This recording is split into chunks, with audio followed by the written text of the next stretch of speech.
Hey everybody, Coach Charlie. Hey, I just want to talk real quick about some obstacles that we all have to go through. So, in life we always have things come up.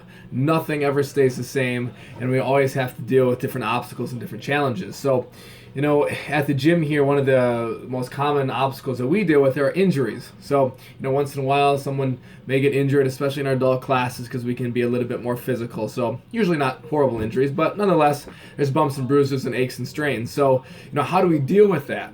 Right? If we're injured, do we continue training? Do we just say the heck with it and give up?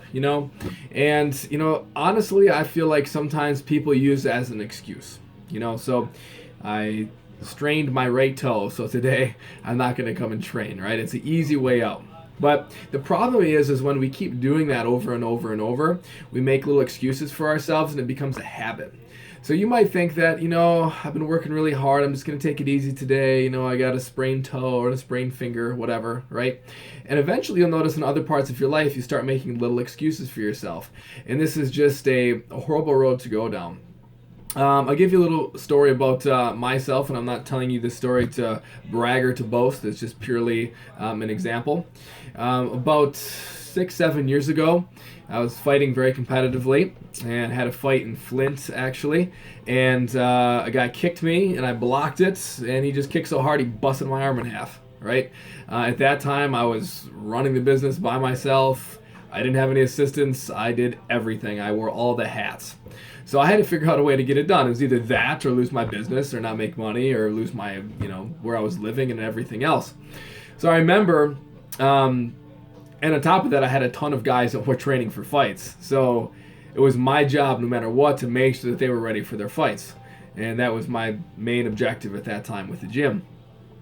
So I remember I would take this big, thick rubber band that we use in our boot camp sometimes. It's like an athletic band. And I would wrap it around my body and I would tuck my arm behind my back so nothing could touch that arm that was broken half. And I started this about 3 weeks after my surgery. I had to get 2 big pins or plates put in my arms that are still there.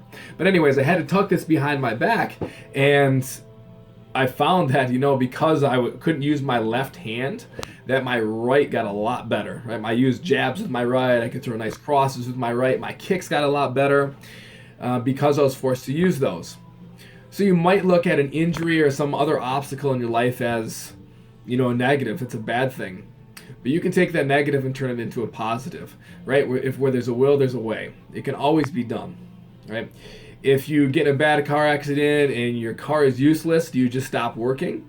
No, you don't. You find somebody to give you a ride, you get a taxi, you get a bus, heaven forbid you walk, you do something, right? You have to figure out a way to get it done. So you need to relate that idea to everything you do. And the great thing about martial arts is we go through these obstacles all the time and we figure out different ways to get them done. It doesn't even have to be an injury, it can be anything. So I just want to share that with you guys. It's something that we constantly battle as martial artists is challenges. And if this motivates someone out there and gives you a little bit of incentive to keep driving through and keep pushing, no matter what the obstacle is, it's well worth the watch. So thanks a lot, guys. Thanks for listening. Live strong. We'll talk to you next time.